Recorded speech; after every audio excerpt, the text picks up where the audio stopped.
Ladies and gentlemen, boys and girls, and especially you nephew, welcome back to another Riftbound video. Now, this time we are going back to the reactions. I know I left you guys on a bit of a cliffhanger in the last episode by skipping over one, but I didn't think the reactions would take that long. So we're going back to that one. This is the Ari versus Master E. Let me actually up this quality. What's the quality showing here? Please give me better quality. There it is. We have Ari versus Master E. If you don't remember what Master Yi does, the legend ability is when a friendly unit defends alone, it gets +2 might. And the Ari's effect is when an enemy unit attacks a battlefield you control, give it -1 this turn to a minimum of 1. These decks seem to be parallel opposites. They're parallel in the way that they aren't normally the strongest in attacking. Both of these have very defensive legend abilities. Both being triggered by defenses. Ari's worded differently. It doesn't say when you defend, it just says when an enemy unit attacks a battlefield you control. That really is just defending, but you give a unit -1 might this turn, and then Master Yi obviously says defense when you're defending alone.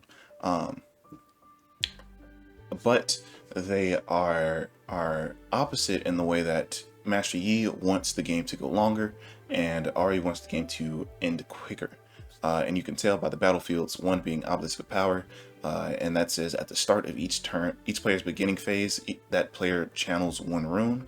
And Master Yi's chosen battlefield is Aspirant Climb, which is increase the points needed to win the game by 1. So instead of winning at 8 points, you win at 9.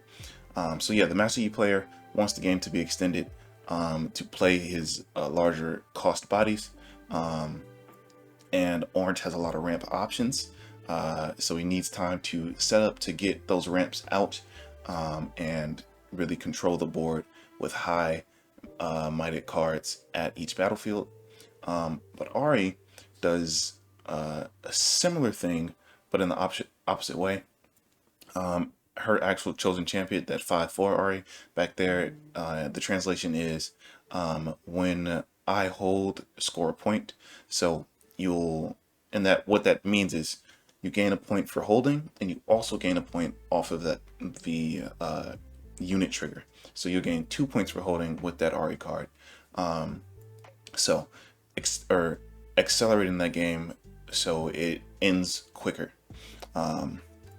But the Obelisk of Power is probably just to ramp out to that Ari to get her out earlier, without having actual ramp options in your deck like the Master Yi does. But with that being said, let's just jump straight into it.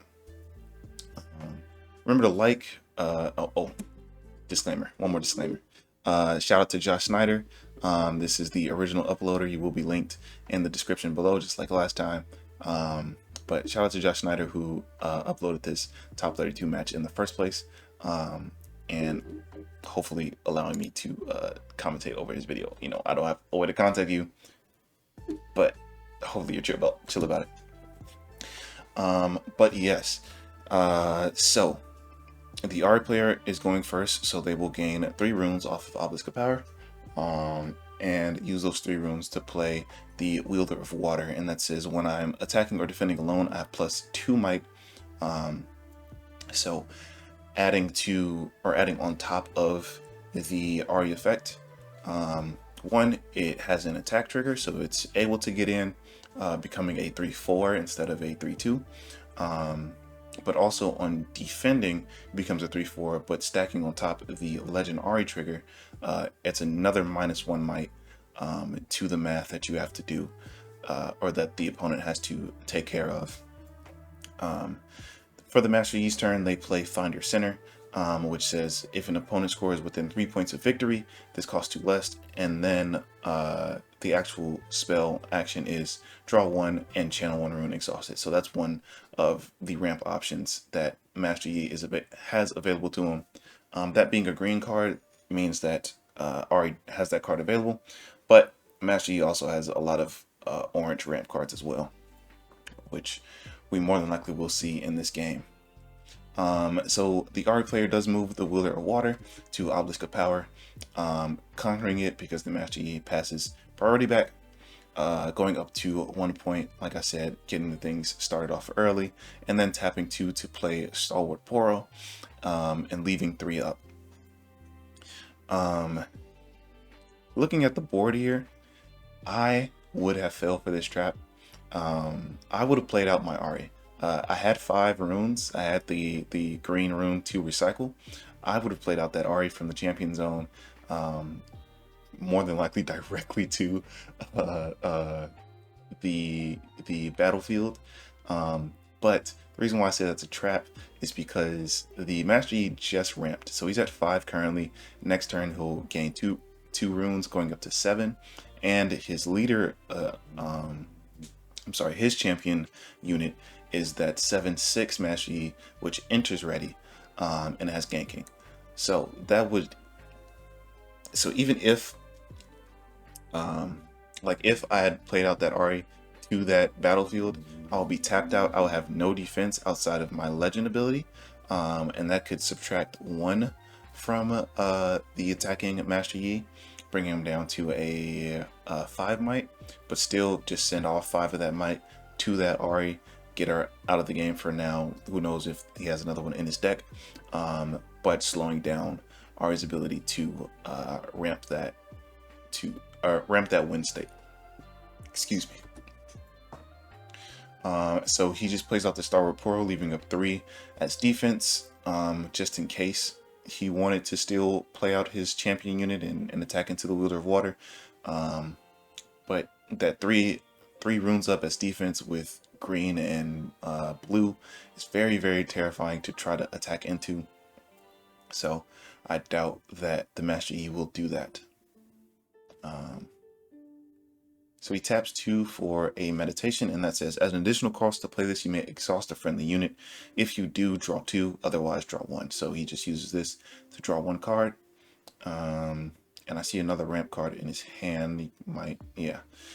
So this card is Catalyst of Aeons. Channel 2 runes exhausted. If you couldn't channel 2 runes this way, draw 1. So he will channel 2 more runes, going up to 9. And that means he will untap with 11 runes. So ramping up extremely fast. Our Ari player is only untapping with 7 at this point. And so now for sure I probably would have played my Ari. But maybe that is still the wrong play. He does move his Stalwart Poro up to conquer another battlefield, going up to his 3rd point. He gained 1 more for holding with the Wither of Water. And then he plays Clockwork Keeper to that same battlefield, recycling a green to draw 1. So it looks like he's not playing the Ari this turn, because you need to recycle a green to play her. Clockwork Keeper is, as you play me, you may recycle a green as an additional cost, and if you do, draw 1. That's how he got that effect off. And he has currently 5 blue up, tapping 2 for Ravenbloom Student. Okay. Leaving 3 up once again. Just absolutely daring his opponent to do something. His opponent taps out. Let's see.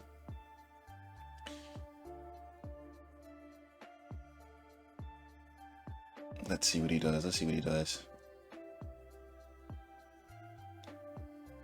I think he needs to do something here, but Ari does have a really good board set up currently. So he's rereading the Ari card just to make sure. She has a really good board set up currently with the Wielder of Water going up to a 4 if he would be attacked into, and also the Ravenbloom Student on the other battlefield, on the Aspirant Climb, with a unlimited amount of not unlimited, but a couple ways that he can increase his might, and also the Stalwart Poro going up to 3 if he is attacked into. So Ari does have a really good control of this board currently, and I wonder what the player is thinking to get out of this. Looks like he's going to use another meditation. Okay, maybe not. Still deliberating. I understand why this is top 32. You gotta make sure you're playing it right. You want the least amount of mistakes you possibly can make at this point, being so close to actually I'm pretty sure they're in prizes or in the prize pool, but wanting to get more prizes. So here comes the Dazzling Aura, the dreaded Dazzling Aura, which everybody has been talking about recently. Why is this? Okay, there it is. It's a 9. It's a 9 cost, recycle 2 runes, but at the end of your turn, reveal cards from the top of your main deck until you reveal a unit. Play it, ignoring its cost, and recycle the rest. So you just cheat out the first unit that you reveal from the top of your deck. And in a deck like this, it's probably simply stacked with high cost but big value cards to cheat out this way. And this is a gear, so it'll be at the end of every turn. There's another one. So there's the unit. He recycles the rest. Oh, I have no idea what that is. But the unit that was cheated out was Tasty Feyfolk. You can accelerate it for an additional 1 and a recycled green. And then its Death Knell is channel 2 runes, exhausted, and draw 1. So another bit of a ramp. Let's see, does he use the accelerated cost? No, he passes the turn with 2 up. Makes sense. I don't think he wants that Tasty Feyfolk to die, being that it is the only unit that he will have available to him in the next turn. But now the Ari is up to 5 points, being 3 away from the win. He could put on the gas by playing his Ari out, but maybe I'm still just being impatient and wanting to see the champion units dropped onto the field. Okay, we're back.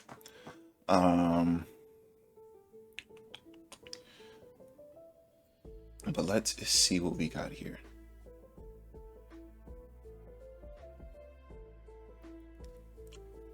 So he taps 5 and recycles 1. Yep, for the Ari and alluring. So when I hold, score a point, and he plays it to his base, leaving 3 up.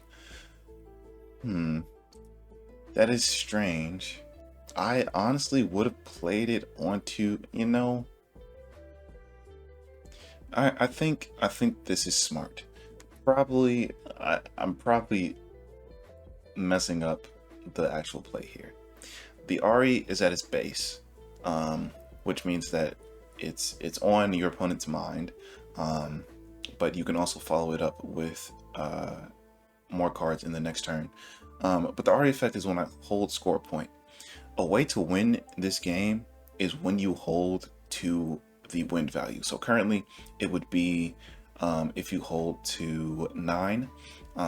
So if he holds both of these battlefields this turn, he'll go up to 7, and then he can move that Ari to a battlefield and heavily fortify that battlefield that the Ari is at with like a tank unit, another shield unit, something to protect that Ari to make sure that it doesn't die, alongside other cards in his hand. He will win the game, going from 7 to 9, just like that. So it is putting worry into the Master Yi player here, but it is not going all in and just playing her to a battlefield, giving her the option to die. So really smart move here. I don't think Master Yi has deck options to damage cards in the opponent's base, but let's see what he does about this. He has the Dazzling Aura set up, so now he's probably going to play out more cards from his hand towards the board, outside of ramping, of course, because he only has 1 card to ramp anyway. But just making some deliberations on what he wants to do here. So he plays the Deadbloom Predator. Ooh, nice little effect here. But His ability is Deflect, so opponents must pay a recycled rune to choose them with a spell or ability, and then you may play me to an occupied enemy battlefield. So this just goes onto the board at a battlefield, instantly starting a showdown, but it does count as an attack. So the Ari effect goes through, pushing his might down to 7. Actually, let's look at this deliberation. Let's see what happens here. So it doesn't look like. Okay, so it doesn't look like the legend effect counts for the deflect. It is an ability, so I wonder what's the wording on that ruling in particular. So he passes priority for the actionable stack. So it is a 8/7 currently, attacking into a what's that, 4 might character. So he needs to gain 2 to kill it and 3 to leave it alive. So he does play on guard to gain the 2, going up to 7/7 in the battle.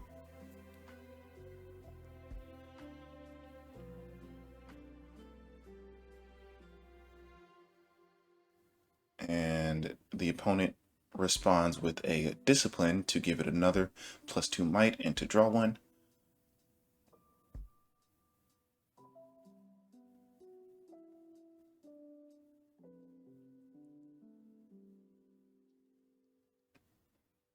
Okay, so it's +2 on both sides. And you're doing some deliberation. He's probably deciding whether or not he wants to keep it. The Master Yi is down to 1 rune left standing.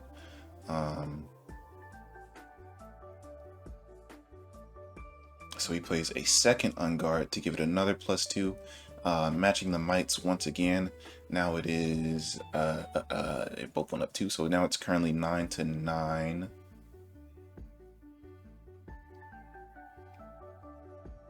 I believe. Yep, because it was. Hold on, let me do my math. I think I got it wrong. So it's down to 7. He played on guard going up to 7. Yeah, so it's 9/9 currently. With that discipline play. If he has another +2, then we're in trouble. But it doesn't look like he has anything else to add to the stack here.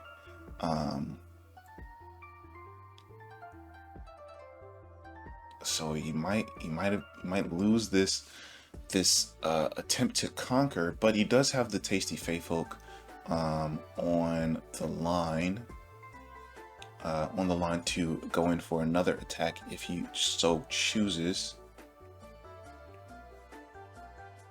The Ravenbloom student is growing from this, so the Ravenbloom student is currently +2. I think that's why he's pointing at him.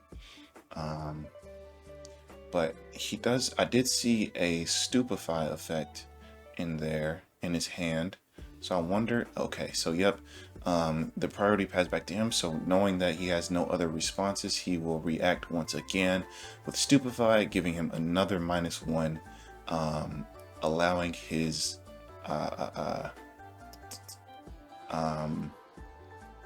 Wither of Water to survive. And on top of that, this is actually a super huge turn. I'm missing out on so much interesting interactions here. So more than likely, he was waiting for the very end of all the reactions to go through to use the Stupefy effect because of the deflect.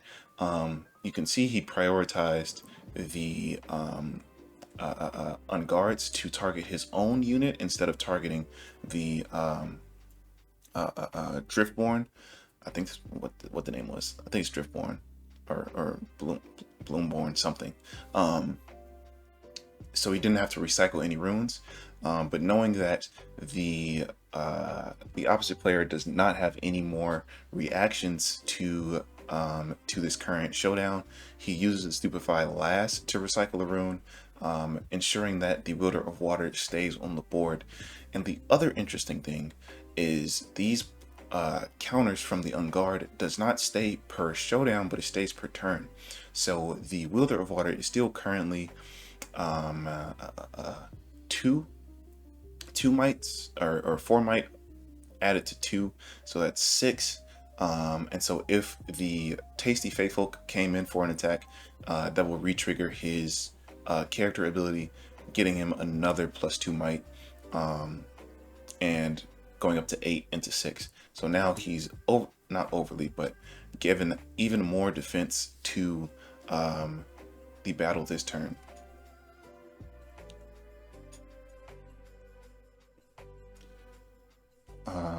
And then that will give another +1 counter to the Ravenloom student. Wait, did I miss something? Wait, what did I miss? What did I miss? How did he die? Am I tweaked? It's an 8/8, no? It's an 8/8. It's -2, so it's down to 6, back up to 8. This is +2 off of his own effect, so it's up to 4, up to 6, up to 8. Oh, I guess I messed up my math somewhere in there. So he does not survive. I messed up my math somewhere, but that all adds up. So he does still lose control of that battlefield, so that does allow the Tasty Faithfolk to go in and conquer now that the RA is all tapped out, gaining his first point per game. So we're going to see if his long game strategy will work out. Probably relies on this Dazzling Aura to play something out.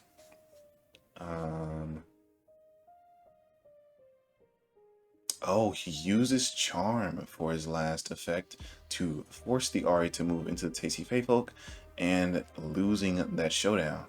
And now he goes in Dazzling Auras again, gets another Tasty Faithfolk. And where does he decide to play that?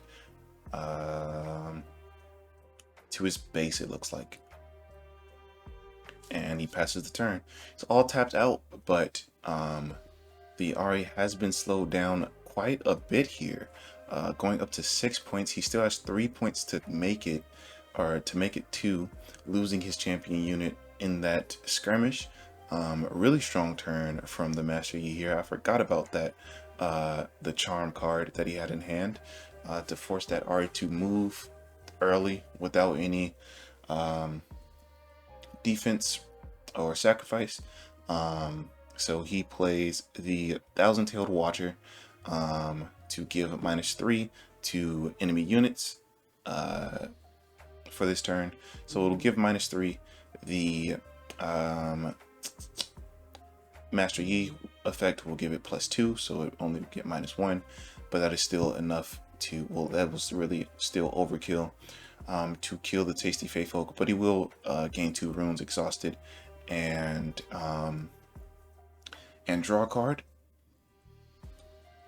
and he will gain the conquer point going up to 7. So this still leaves the opponent in the position of having to conquer something here. The RA is tapped out, so it is currently at, he's probably checking the mites here.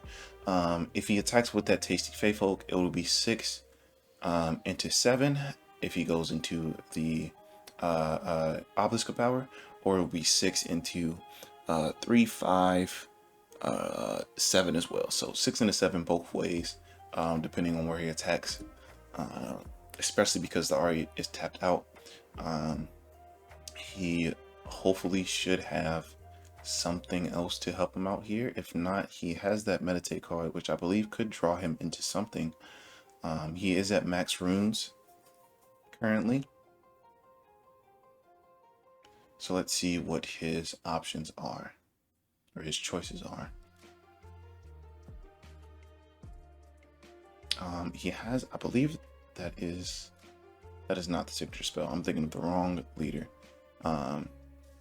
Oh, this is confront. So confront is your units come in ready and you draw a card. So using this to draw a card first and having any unit he plays come in ready.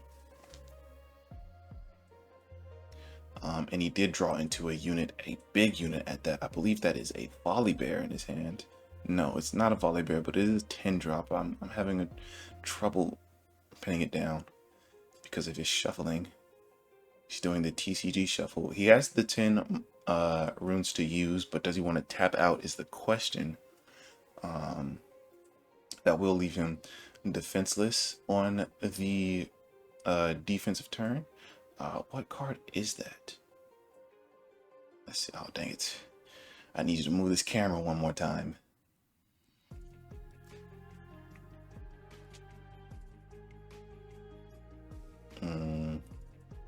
But more deliberation at hand.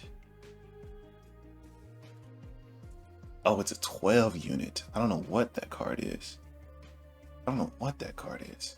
Okay, so he uses Discipline to give his Tasty Faithful +2. And he draws into a Defy, which isn't going to help much here because the RE is tapped out. But on his defense turn it will. And then he uses Meditation to draw 1. Once more, so he's still searching through his deck. He has what's that, 6 runes still up? Yep, 6 runes still up. So still half of his turn left. He's done a lot with only 6 runes.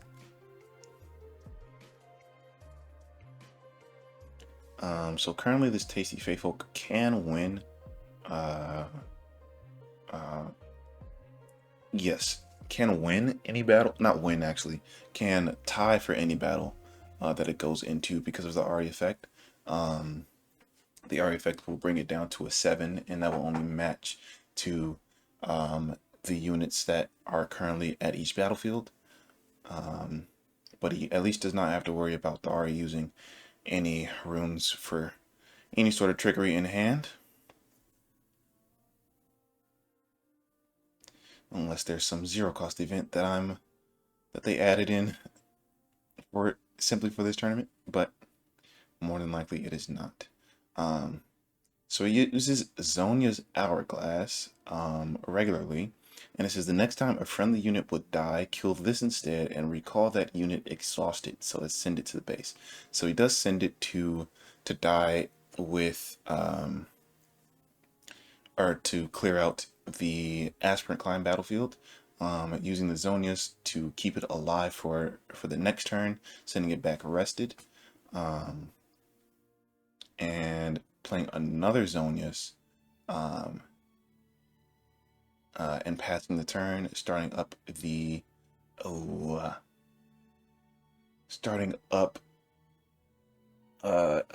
Dazzling Aura, and it gets into another Dead Bloom Predator. That was the name of it, Dead Bloom Predator. And then you can play it to an occupied battlefield, so he plays it directly to the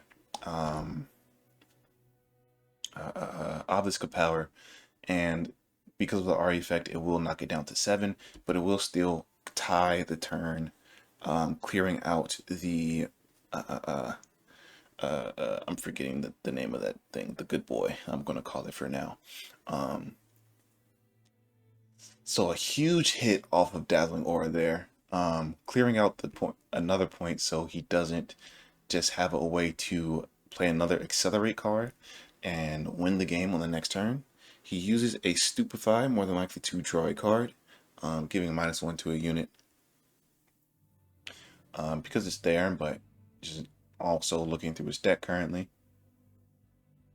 He has a Ravenloom Student in hand, another accelerated dog that he decides not to use, that would have won the game if he didn't roll into a Ravenloom Student. So huge high roll out of the Master Yi here, but he still has a long way to come back from. Has 8 points to still gain in this 9-point game, and then looks like our RE player will create or use Sprite Mother to create a sprite token and conquering a battlefield and that token will die before scoring on the next turn, but he will go to 8. Now he is in the point range to win the game on the next turn, leaving that the good boy. I don't know his name anymore. I'm just going to keep calling him the good boy now. To accelerate in and hopefully be able to conquer 2 battlefields on the next turn. But it will be difficult. It will be difficult. The Master Yi here, because he has a lot of points to catch up, he is incentivized to play to both battlefields, which will split his might into 2.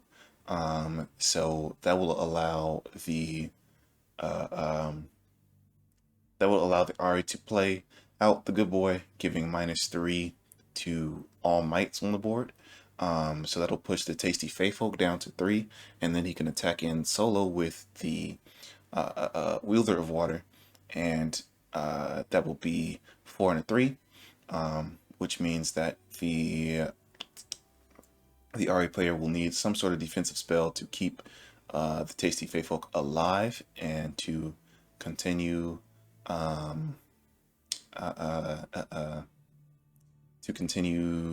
or to get the conquer point.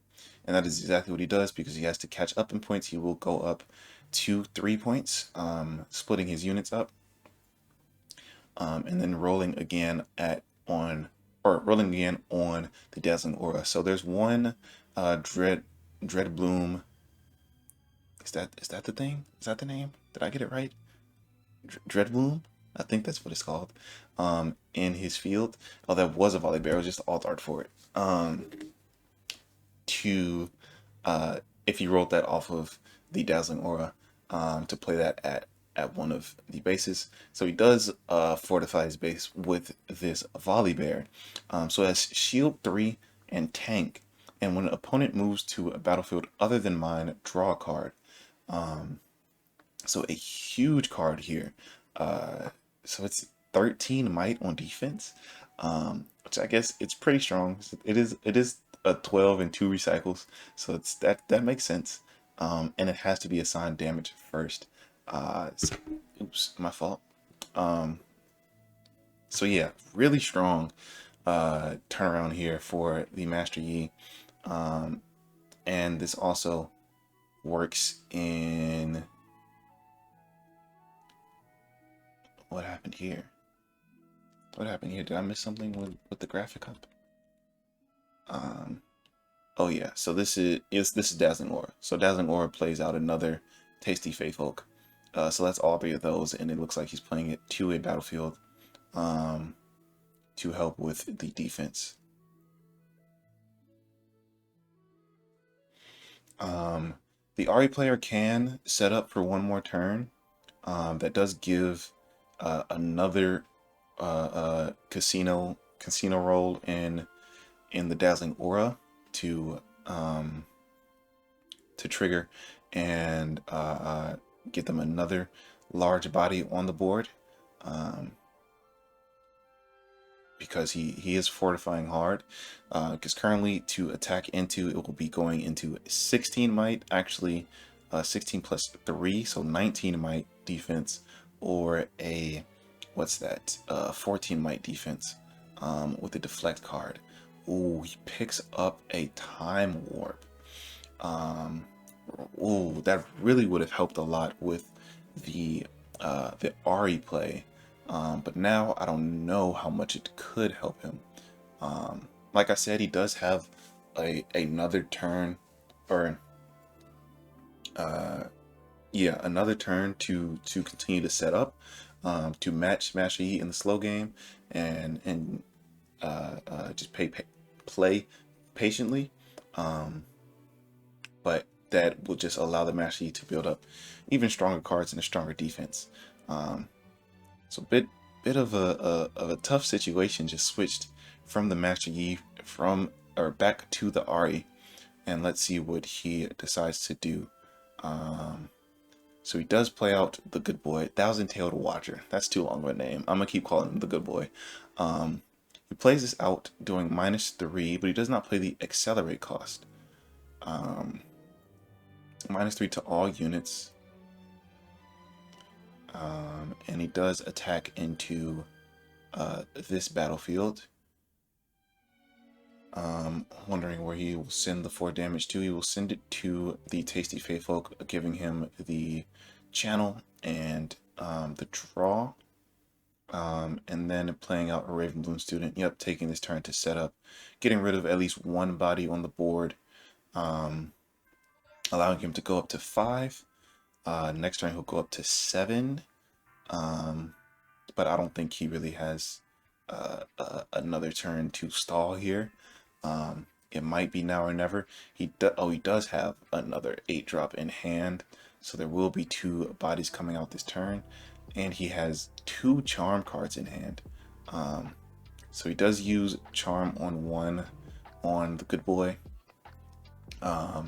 which also will trigger the volley bear, allowing him to draw a card, and killing out the good boy. And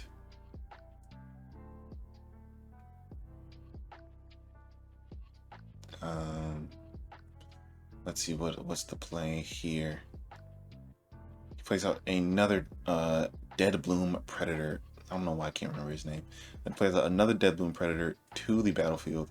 Am I tweaking? Or is that 4? And he gets another volley bear off the top.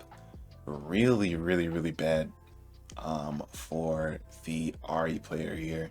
But like I said, this was a battle of control. I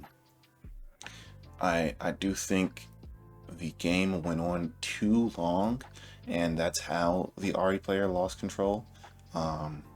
Because you can see they are at 8 points. He does play out the Tasty Feyfolk and pass the turn, but I honestly don't know what else they could possibly do here. He draws into the 3rd volley bear for the game. He has 3 defies in hand, a draw card, 2 draw cards in hand. But I would be surprised if he plays anything but this volley bear to continue to defend his board, and allowing the Dazzling Aura to build into another card. So he doesn't play out the volley bear. He does play Meditation, tapping one of his cards to draw 2. Draws into 2 more ramp cards.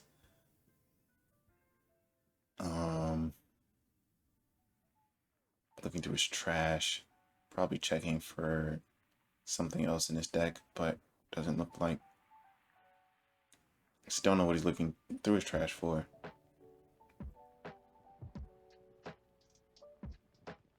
He's also looking through his trash, making sure everything's all right. Yep, so that is all the Dreadborn, or Deadborn. Did I forget his name again? Yeah, I don't know what he's searching through his trash for here.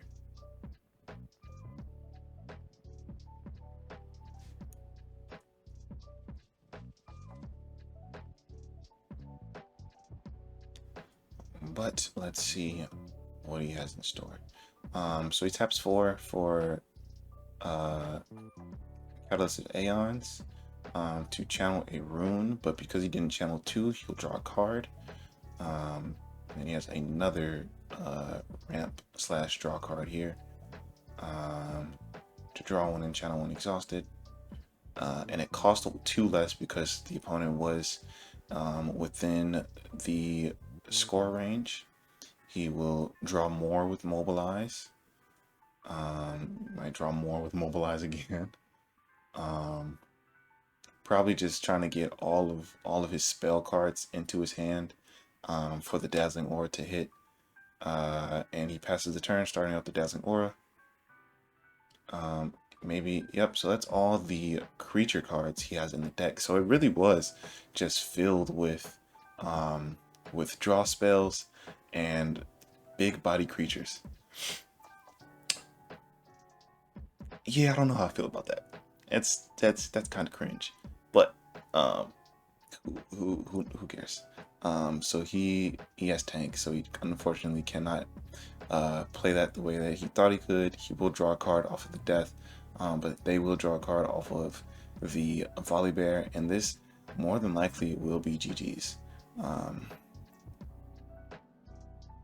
He'll draw a card, and yeah, hopefully.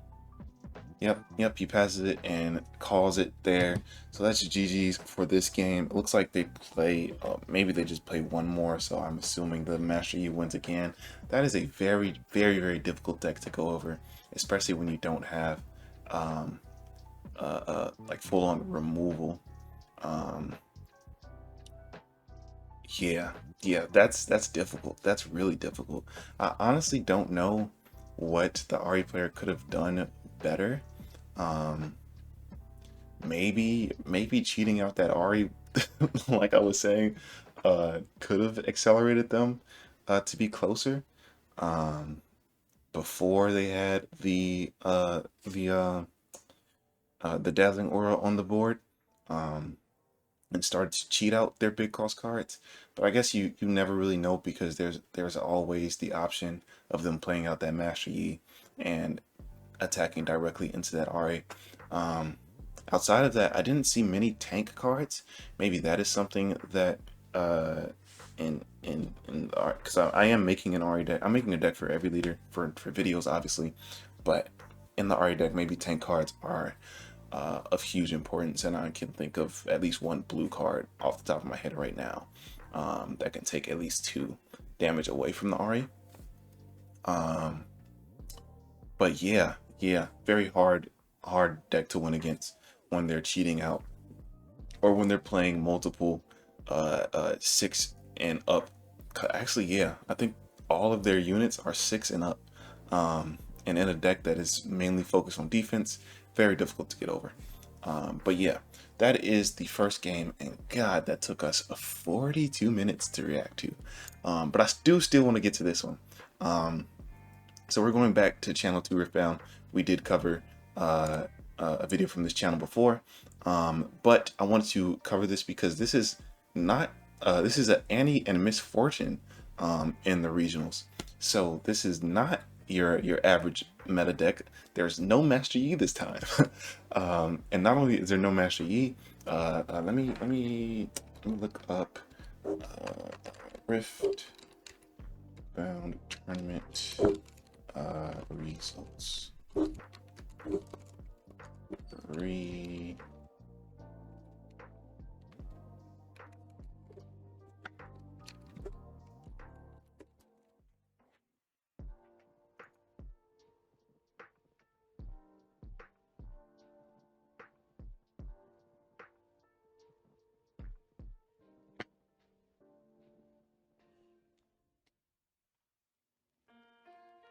Yeah, not only is it not one of your typical meta decks here with Kaisa, Master Yi, Set, or Victor, but it is all the way down to 2%.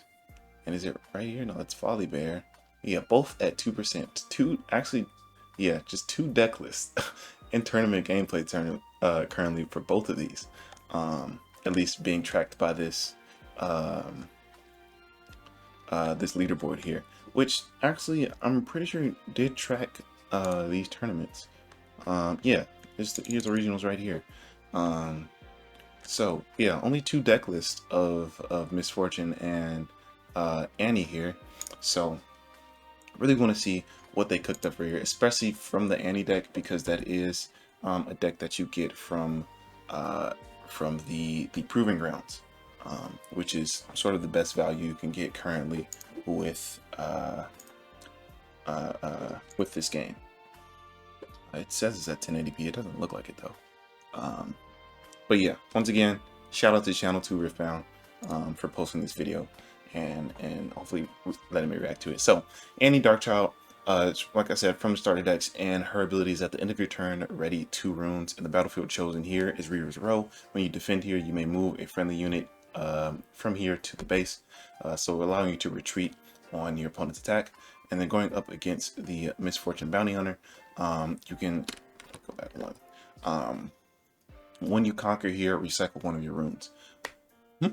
So this is one of the battlefields that I thought would be really bad, but and especially in a ganking deck. That's interesting. Um, that is very interesting. Maybe this is because this is also playing Dazzling Aura. Yeah, it is. It is an orange deck. This is possibly playing Dazzling Aura, so they don't really care about rune recycling, and would rather have that hurting the opponent rather than hurting them. Um, so, yeah, let's see what this is about.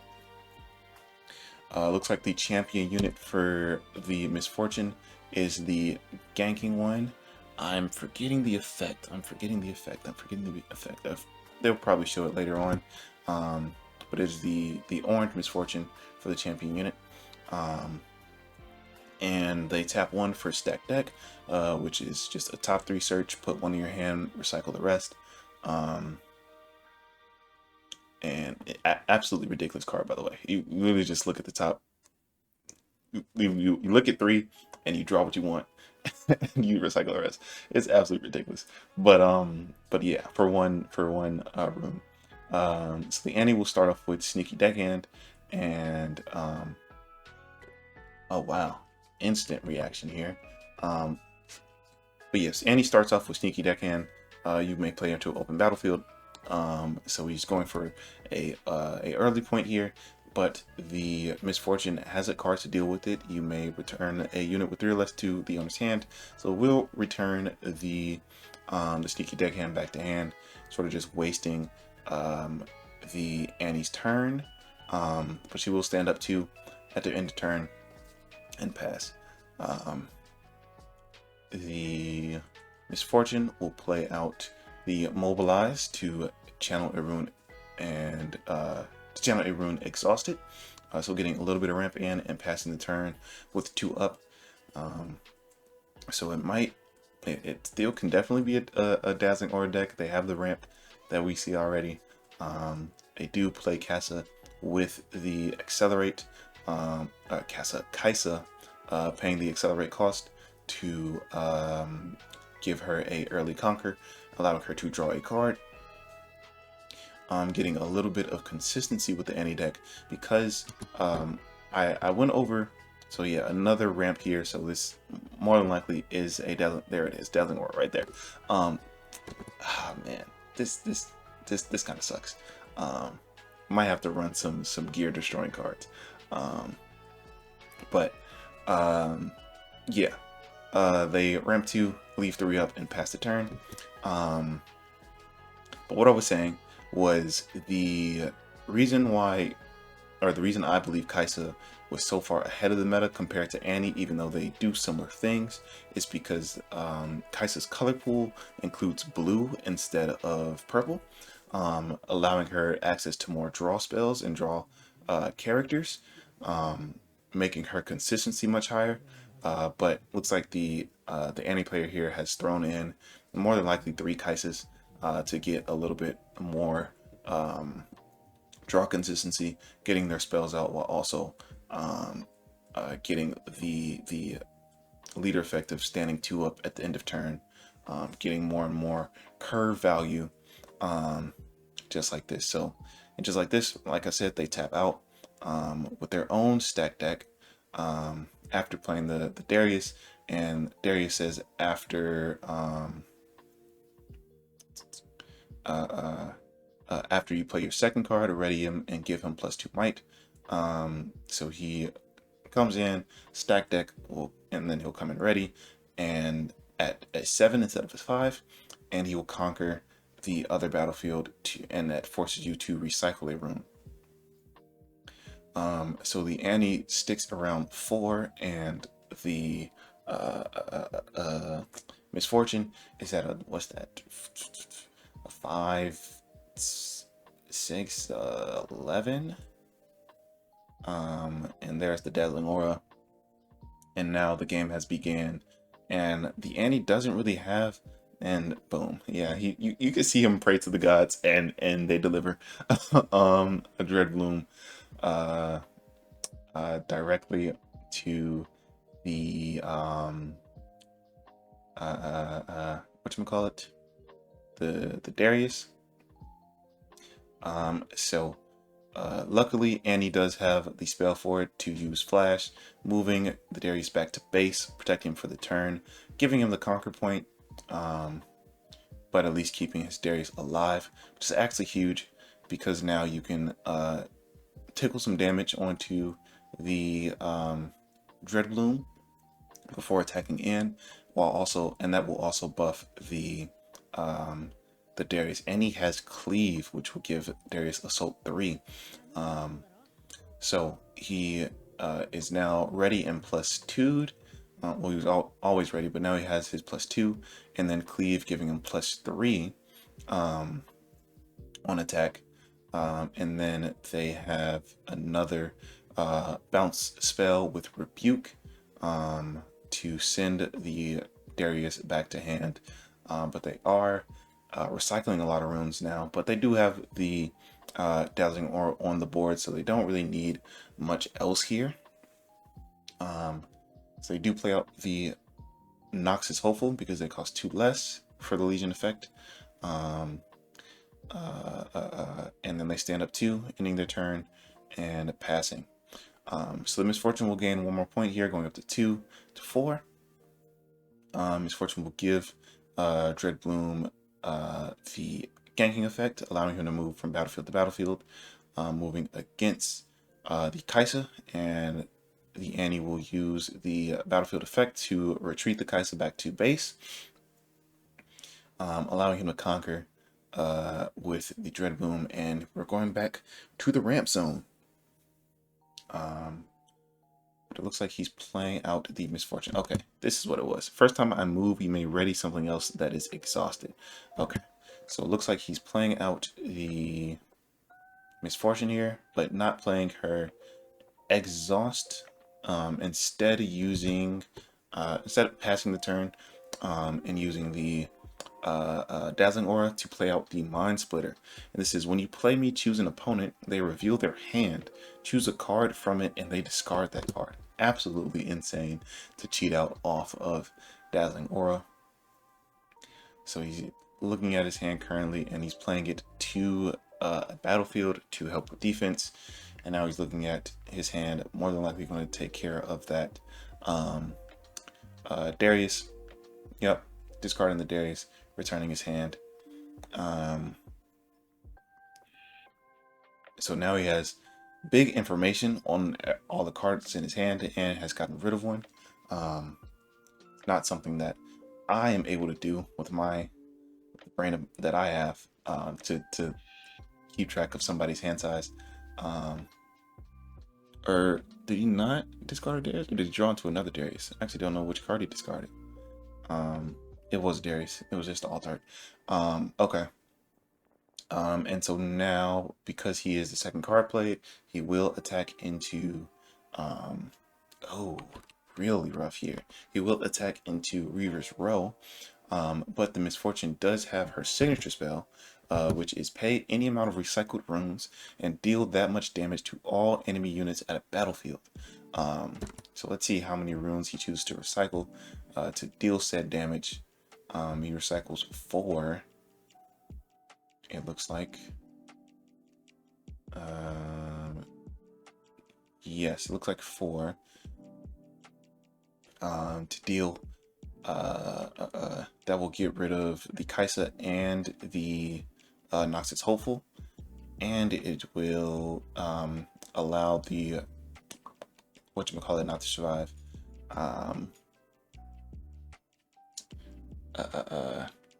What is his name? What is his name? Darius not to survive, while keeping at least one of his units on the board. So he will gain another hold point. He will move the interesting. So he decided to move the Misfortune first, before tapping anything. Wait, what did he tap?